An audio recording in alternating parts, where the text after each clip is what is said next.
Sekarang ini zaman demokrasi yang sulit untuk dipahami berdasarkan ilmu politik yang lama. Sekarang era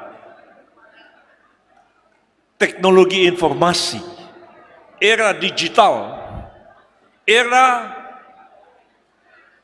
teknologi informasi, era media sosial, yang opini orang itu dapat dibolak-balik begitu mudahnya.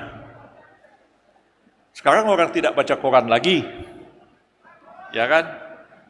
Bahkan TV pun sudah tidak begitu ditonton orang sekarang. Semua berubah. Politik, orang tidak lagi membangun karir dari bawah. Ya, siapa populer, siapa terkenal, dengan mudahnya meraih kekuasaan politik.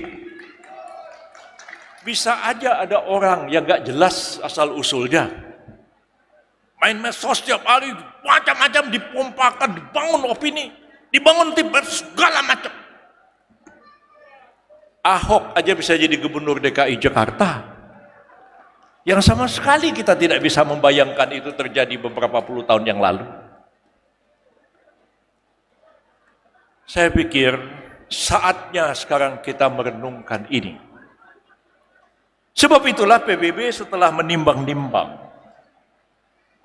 sebaiknya memang presiden yang akan datang itu orang yang mempunyai integritas pribadi yang kokoh, punya moralitas yang baik, ya. Kemudian orang itu punya pengetahuan, punya pengalaman dalam mengelola negara.